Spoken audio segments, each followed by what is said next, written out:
We're looking at a technology we already have a prototype of that's capable of launching an anti-personnel net that can be used to net a demented soul armed with a weapon other than a firearm, to bring them under control long enough for law enforcement to prevent them from doing something they shouldn't. Many of these devices that have been proposed as non-lethal weapons could occasionally cause harm, cause injury, even cause death. When I made my first presentation on non-lethal warfare out at Lawrence Livermore Lab to their advisory panel made up of ex-Defense Department, State Department, and generals, they all said, "What do you mean, tickle them to death? We want to kill them." Weapons that are supposed to incapacitate, but don't kill. Slickums, stickums, super acids, goop guns, blinding lasers, non-nuclear electromagnetic pulses, high-powered microwaves, laser weapons, infrasound, computer viruses, and metal-eating microbes. Somebody, somewhere is thinking about how to use them as weapons of war. To stun combatants or immobilize them. To wage war without spilling blood and guts. To create a world where wars are kinder, gentler, and more antiseptic. Obviously, taking him alive is going to be difficult. Set your phaser on one cooler. I'll leave mine on stun. That's the world of the future in the view of many advocates and enthusiasts. And the future is closer than you think. But is it a world we want?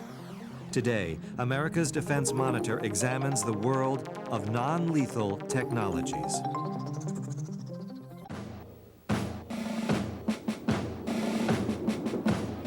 A changing world. Changing priorities. A changing concept of security.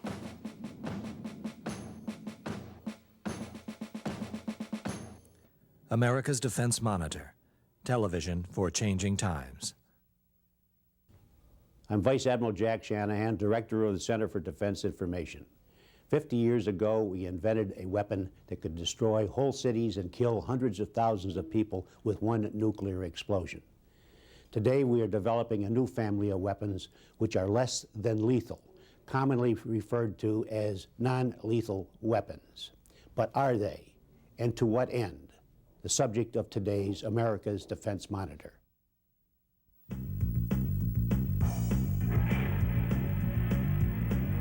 Foster Miller has developed the extraordinary capability to package, deliver, and open Spider-Man-like nets and films.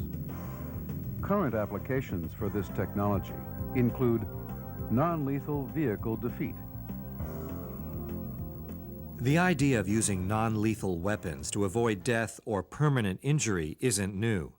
A report commissioned by the National Science Foundation in 1971 on possible uses for law enforcement called for the development of non-lethal weapons, like soft plastic ricochet rounds, tasers, and foam generators. In fact, immobilizing foams have been used for many years to safeguard nuclear facilities. Sandia Research has produced some unusual materials that can quickly fill a storage site and severely hamper any intruder's efforts to steal or vandalize nuclear property. General Edward Meyer, Army Chief of Staff from 1979 to 1983, and a prominent longtime advocate of non-lethal weapons, noted a far older example. Non-lethal technology is not necessarily new. If you recall the battles for Jericho, recall that we marched around for 7 days, blew the horns, shouted, and the walls came tumbling down. What is new, however, is the high-level attention non-lethality is receiving from the Pentagon.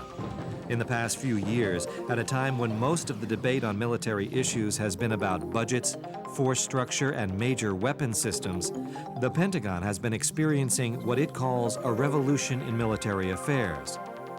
Advances in information technologies, communications, and precision-guided weapons are causing the military to re-examine its assumptions about how war can and should be fought. Thomas Carr is a physicist at Lawrence Livermore National Laboratory in California and a program leader in low collateral damage devices, meaning weapons that inflict limited damage.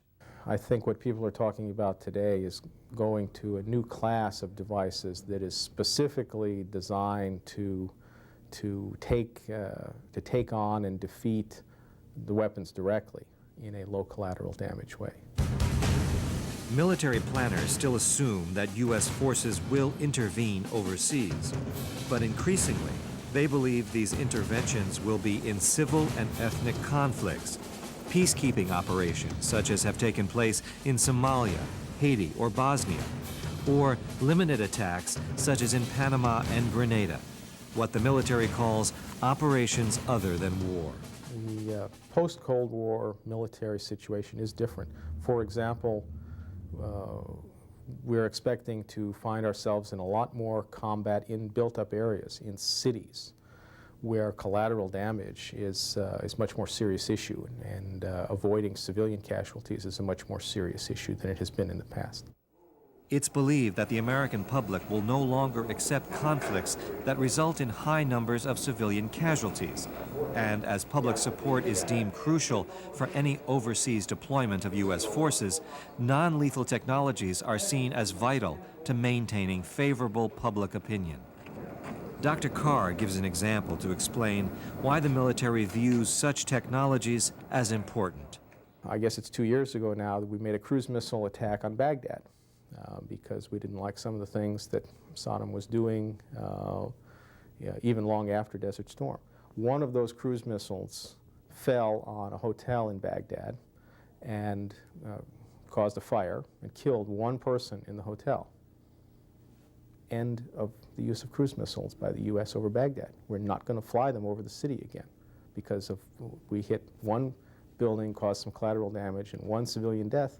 It changed our entire military approach to that regime. And I think we'll be seeing that over and over again. According to the Senate Armed Services Committee, non-lethal weapons are especially valuable in non-traditional operations where high collateral damage can inflame the situation, put U.S. lives at risk, and undermine the political objectives of the mission. The idea being that non-lethal weapons could disable or incapacitate soldiers and equipment while causing minimal damage to civilians and property. The report goes on to claim that damage can be of a temporary nature and quickly repaired, such as attacks against infrastructure, roads, or power grids. A policy directive on non-lethality is currently being drafted at the Pentagon. And this year, for the first time, the Pentagon's budget included a $37 million request for research into non-lethal technologies. He's dead. Yet, to paraphrase Mark Twain, the reports of a bloodless war are greatly exaggerated. A study released by the Pentagon's Defense Science Board in 1994 found that a usually non-lethal weapon may cause unintended lethality under certain conditions. A stun gun could kill someone with a weak heart. A rubber bullet could hit a particularly vulnerable body part like the throat, and thus become lethal. And microwave devices could have unintended effects. The study also noted that due to a lack of test results and bona fide cost data, as well as claims that may violate physical laws, it's well to treat some non-lethal technologies with healthy skepticism until convincing details become available. Even advocates of this technology acknowledge that there isn't any such thing as a completely non-lethal weapon. Well, we prefer the term less than lethal, which also isn't perfect, but at least it suggests that the technologies we use, while not intended to be lethal, are not necessarily totally safe. David Boyd is director of the Science and Technology Office at the National Institute of Justice. His office is the leading civilian agency investigating non-lethal technologies for domestic law enforcement use. He notes the military also is concerned that non-lethal is a misleading term. The Advanced Research Projects Agency recently has begun to use the term limited effects technologies, which I'm not real comfortable with either. But they do that because they're concerned about the implications of non-lethal, which suggests that it's totally safe, or less than lethal, which is sometimes a little difficult to figure out. the definition I would use is any device that is designed, but intended to cause very little damage to property and very few casualties to people. Not necessarily no casualties, but it's intended to be minimal. That covers a wide variety of things. The idea is to create less than lethal prototype weapons, then transfer the technology to industry. Sticky foam is an extremely tacky and tenacious substance. It entangles and immobilizes a person.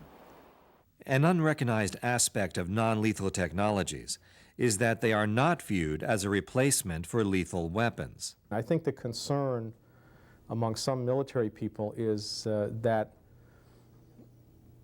if such weapons become developed and introduced in the force, that somebody may take away their traditional lethal weapons, the guns and grenades and so on, and say, here, use this gun, this foam squirting gun, okay, or use this net instead of your traditional weapons.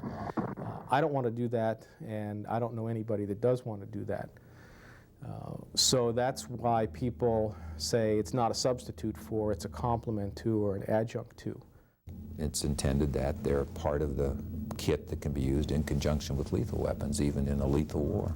General Meyer believes that in addition to minimizing casualties, non-lethal weapons might also have a greater deterrent effect than conventional weapons. The issue is whether or not you're deterred by knowing that there are non-lethal weapons which are readily usable and might be used more readily by nations in response to your action than the lethal weapons which everybody should take a long time thinking about use of. This reasoning is similar to the draft Pentagon Policy Directive, which states that non-lethal weapons enhance U.S. military superiority by making potential adversaries aware that the United States can thwart aggression and achieve humanitarian aims in ways that do not entail excessive costs, thus enabling us to act more freely and more decisively. Although most discussions of non-lethal weapons are framed in a future context, the fact is that the United States has already started, although tentatively, to deploy these weapons. During the 1991 war with Iraq, the U.S. Navy used a new class of highly secret, non-nuclear electromagnetic pulse warheads, carried on Tomahawk cruise missiles, to disrupt and destroy Iraqi electronic systems, including their air defense systems. U.S. cruise missiles also dropped carbon filaments on Iraqi electrical power generating facilities, disrupting the national power grid. It's worth noting, however, that although this was touted as an example of non-lethal technology at work, some non-lethal advocates believe it was anything but. Some people would classify it that way, but I would not. That caused a lot of collateral damage. I mean, it took out the whole power grid, including electrical power to hospitals, and fire, and police departments, and stores, and houses. And that's a lot of collateral damage, and there's no way to know how many casualties were caused indirectly by that.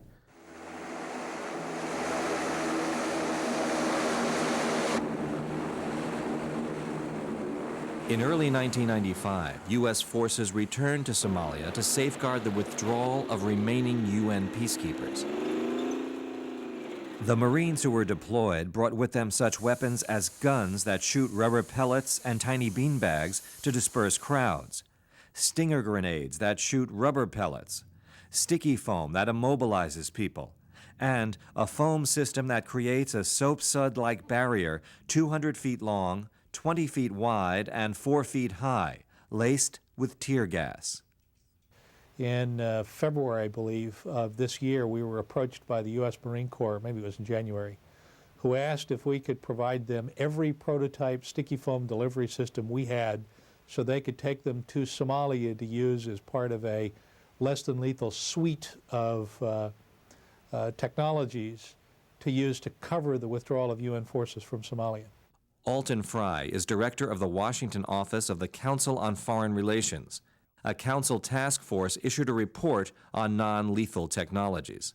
This morning's task force presentation addresses a set of issues which have been far less visible to the public eye. non-lethal technologies have received little attention, but they're beginning to pose extremely difficult and important issues for defense and foreign policy. In the recent withdrawal of UN forces from Somalia, sticky foam was reportedly used to create barriers. General Zinni, the Marine commander of the operation, has said he believes that our adversaries' knowledge that we possessed these weapons had a deterrent effect, which avoided U.S. casualties. General Zinni has recommended that non-lethals be included in all future U.S. force deployments, and that we develop more and better non-lethals. Malcolm Weiner, chairman of the task force, contrasts this with the United States' previous experience in Somalia. One may compare this recent experience with our earlier effort in Somalia, where between 6,000 and 10,000 Somalis are said to have been killed, many through fire from helicopter gunships. There are, however, significant problems before non-lethal weapons become standard equipment for either military or police use. Some are operational. I always worry about the situation where the adversary is shooting at you with real guns. Suppose you squirt him with sticky foam. That doesn't prevent him from squeezing the trigger and keeping on shooting. Suppose you, even if you blind the guy, you temporarily flash him with something and he can't see, he can still shoot his gun. He can still hear you. He can point his gun. You put some slick stuff on the ground so he falls down. He can still throw a grenade. What do you do to really stop the lethal force? Use of these weapons also raises legal and ethical questions and gives some military planners pause. General Meyer recalls the use of chemical defoliants during the Vietnam War as an example why people should proceed cautiously. No one thought when they were using Agent Orange, which was making it easier for me as a young officer over in Vietnam to get around in the jungles and see what the long-term impacts of that could be. So, I mean, those are the kinds of things that need to be done up front, and that's all the more reason why there has to be a national policy on it where everybody's involved and it's not just put off into a little corner by a bunch of people who are specializing in just special operations type activities. One particular type of proposed non-lethal weapon, blinding lasers designed to temporarily blind, is causing great concern. In 1995, the Human Rights Watch Arms Project released a report on U.S. blinding lasers. It found that the United States has pursued the development of at least 10 different tactical laser weapons, many of which have the potential to permanently blind individuals. The existence of most of these programs is not known to the American public, or even to most of the U.S. Congress, which is funding them. Subsequently, it was revealed that one of these weapons, the Sabre 203, was deployed to Somalia. Reportedly, Pentagon officials halted its use at the last minute for humane reasons. Others believe that the Pentagon was afraid the lasers could harm the soldiers that operated them. A study released in 1993 by the International Committee of the Red Cross found that the introduction of tactical laser systems presents the prospect of producing sudden and irreversible blindness in large numbers of battlefield personnel. Dr. Carr notes that there are concerns that such lasers could be the cause of future friendly fire incidents where we blind our own troops. Things like laser blinders, there's serious concern that you're going to blind the wrong people. You're going to blind bystanders and civilians, maybe even blind your own troops in an accidental situation. The Department of Defense subsequently issued a statement in response to the Arms Project report, which said, "We do not possess, nor are we developing, laser weapons designed or intended primarily to permanently blind enemy combatants." But studies have shown that it's virtually impossible to produce lasers that only temporarily blind. The need for restrictions on lasers was graphically illustrated earlier this year when mainland China became the first government in the world to openly market a blinding laser for sale to other nations at an arms fair in the United Arab Emirates. The sales literature for a device called the ZM87 Portable Laser Disturber says one of its major applications is, by means of high-powered laser pulses, to injure or dizzy the eyes of an enemy combatant. The prospect of injuries caused by blinding lasers has caused so much concern that the Swedish government has proposed that a ban on the use of blinding laser weapons be added to the United Nations Conventional Weapons Convention. Last fall, a protocol banning blinding lasers was ratified.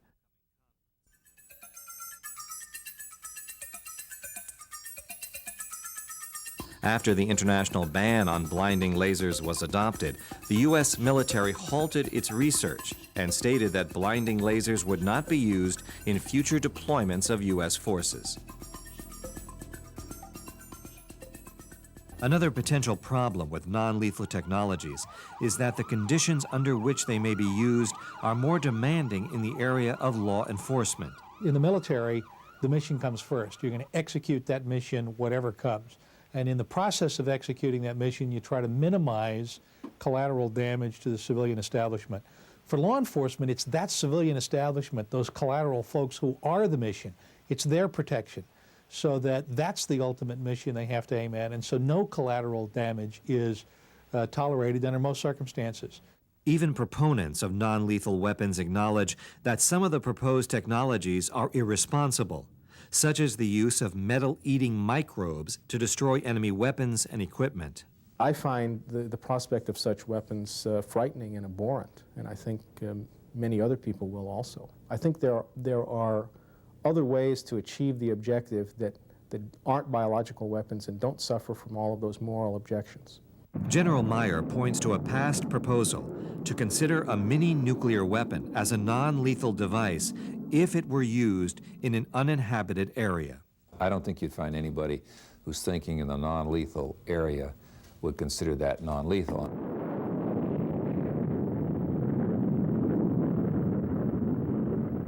The whole concept of using nuclear weapons is a element of non-lethal weaponry. To me, is an absurdity. For General Meyer, these and other concerns call for high-level attention from President Clinton. I tell him that he needs to have, under the National Security Council, a special directive that puts out that says, I want to report back on the role of non-lethal weapons as a part of the way in which we go about doing our national security business.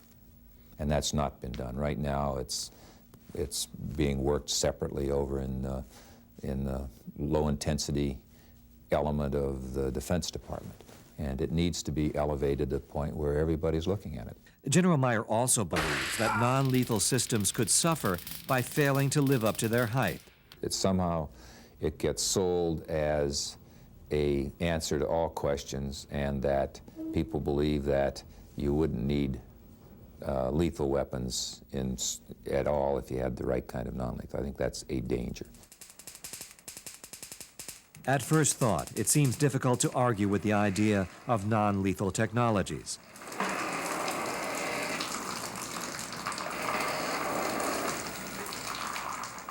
After all, who could be against the alluring prospect of incapacitating or immobilizing enemy forces, or criminals and citizens in civil disturbances here at home? The Rodney King incident, for example, in California, cost the city of Los Angeles a riot, which cost at least $1 billion and 42 lives. So those are the kind of things we're looking to try to prevent, to find better ways to handle. But non-lethal technologies are seen as a complement to, not a substitute, for the use of lethal force. Also, many of these technologies have yet to be proven effective and pose serious risk both to targets and users, such as blinding lasers. And, as the introduction of the Chinese blinding laser demonstrates, other nations are also capable of developing these weapons. Thus, the prospect of a new arms race is a real possibility. It's also possible that the prospect of a relatively less bloody conflict may make the decision to intervene overseas more tempting to decision makers.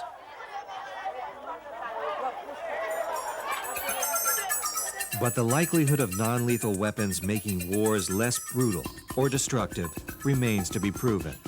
We don't yet know what the costs and effects of such weapons will be. Thus far, much of the research on non-lethal weapons has been carried out in highly classified programs with little oversight and supervision. It seems only proper that the issue receives some high-level attention and scrutiny before we start trying to create new means to wage war. Perhaps we would be better off investing in trying to prevent wars rather than inventing new ways to fight them. We thank you for being with us today, and I hope that you enjoyed our program on non-lethal weapons and that it contributed to your body of knowledge. For America's Defense Monitor, I am Jack Shanahan.